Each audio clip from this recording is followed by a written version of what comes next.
Hello humans, welcome to TechTubers. If you think about to control your home appliances using Google Assistant, Alexa or Siri, so you are at the right place. Today I'm going to show you how to control your home appliances using Google Assistant, Alexa or Siri.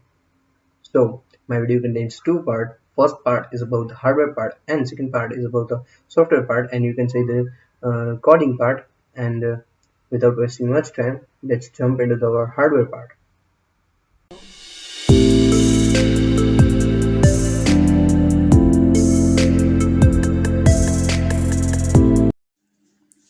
So I had connected all our hardware according to the diagram.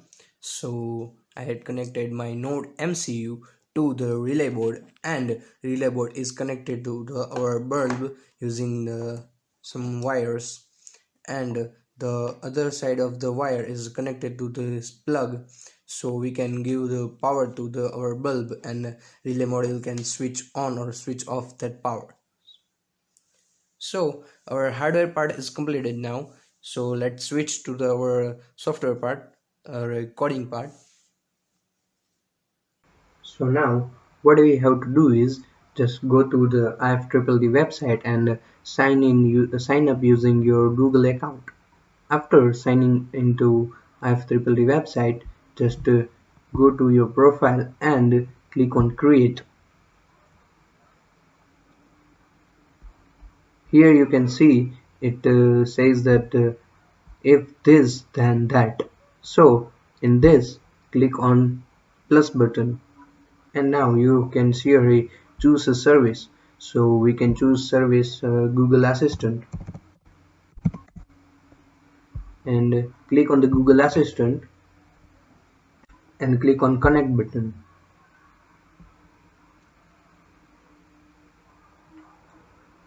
Here you can see the new window is pop up. So it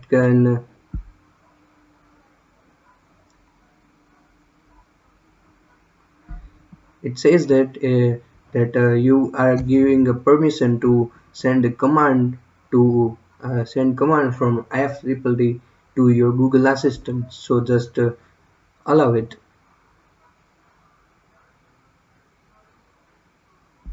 Now after allowing, a new screen appears. Here you can see the choose the trigger. So I can simply click on the first one, which is say a simple phrase. Just click on it, and it shows that this fields.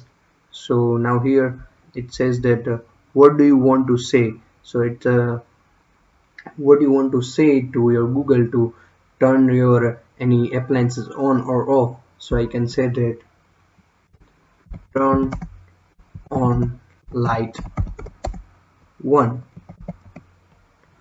In these two fields are for the other ways you can see. So I can say turn on lights.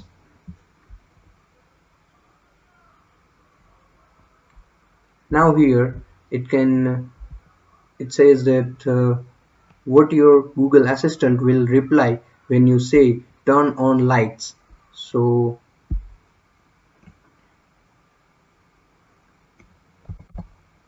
I can say turning on, and just click on create trigger. So we had created the trigger for the Google Assistant. Now we are going to create a command for our BLYNK app. So now click on that plus button and search for the webhooks. In webhooks, click on connect button,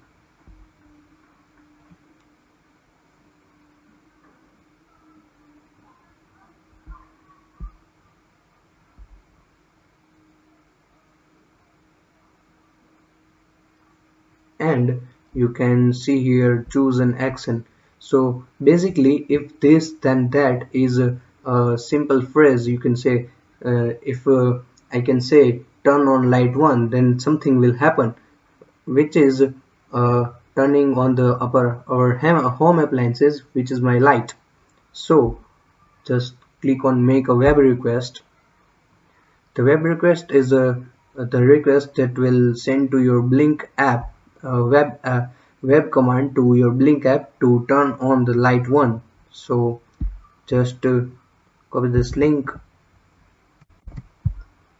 and paste it here. This link is for the BLYNK app and this is the BLYNK BLYNK server link, so it will send the command to your BLYNK app from the IFTTT website. So now in this auth token you have to fill your auth token, which is you had get in the email. So just copy that auth token and just paste it here. And our D0 pin is connected to our bulb, so you can say here D0 is our pin which is connected to the relay board, and our relay board is connected to our bulb. So we have to on our bulb with the relay board, so we can say here we have to write the D0 pin. But now when you send a web request to your BLYNK app, uh, it will think that you are sending command to your Arduino. So for the Arduino, this D0 pin is not D0. This D0 pin is D16. Now you can see here for our Arduino, D0 pin is GPIO pin 16, D16. So you can say the D16 pin in Arduino is our D0 pin for ESP8266. So just write D16. After writing that, you have to fill the method which is put and select the content type. I will select the application JSON, and in the body, in the square bracket and in the double inverted comma, I have to write 0 for turning on. So when we trigger our command like turn on light 1, it will send the request to our BLYNK app to turn on light 1, and just now click on create action. After that, your applet is ready, and click on finish. So you can see here your applet is ready and here it is connected.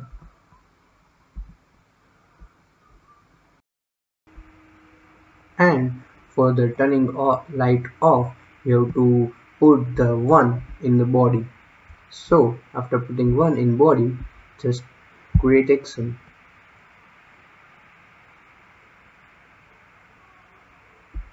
After creating the action, this applet says the turn off light 1, it will turn off the light 1. So click on finish.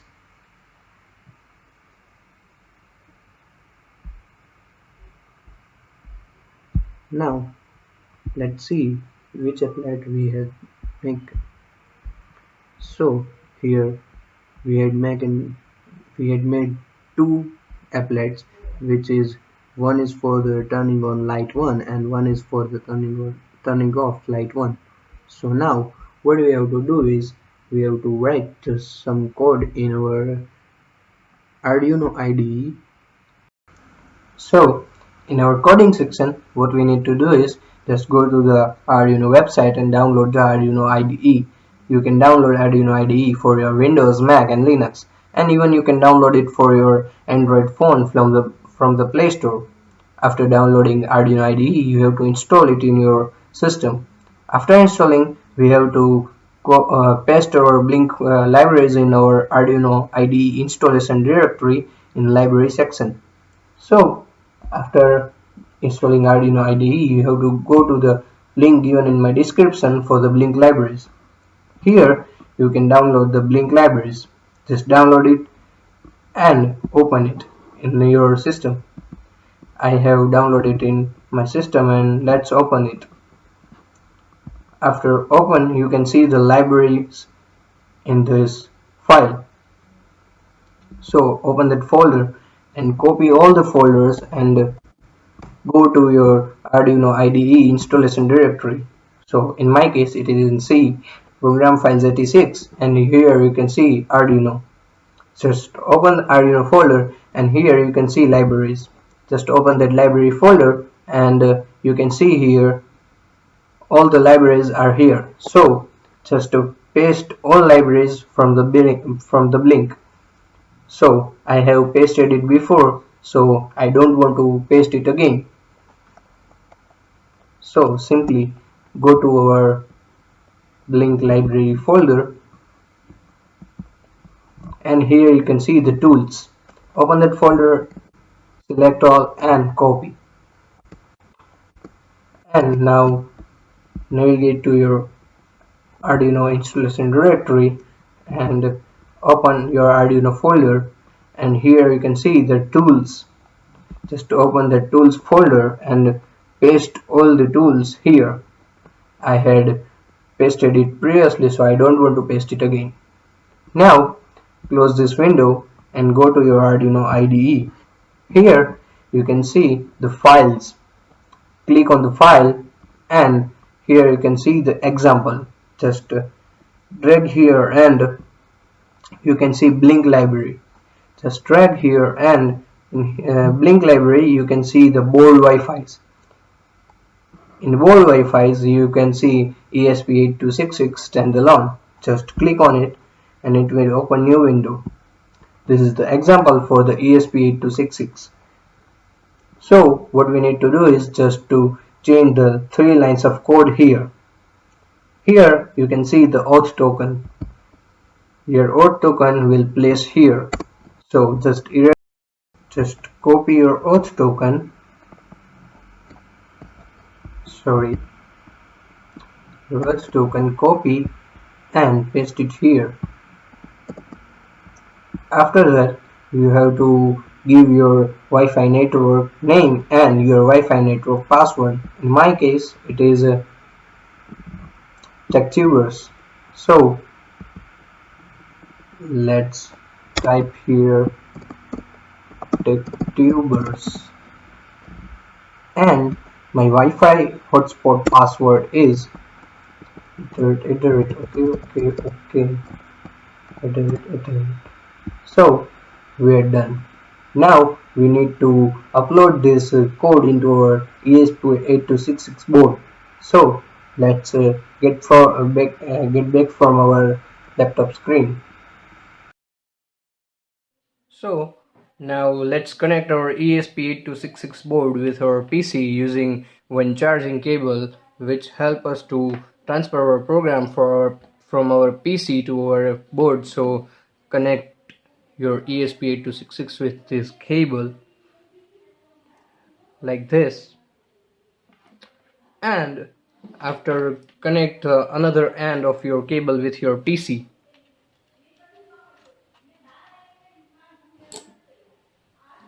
So you can see here I had connected it with PC.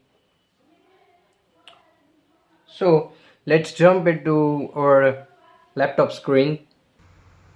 So now I connected my ESP8266 board with my PC. So let's upload our program to our board. So click on the upload button and uploading and compiling will start with. So click on it and here you can see it is compiling this cache. So wait until program will upload.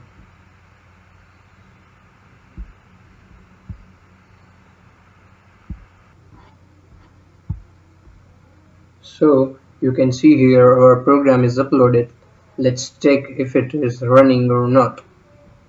So let's get back from our PC screen and see it.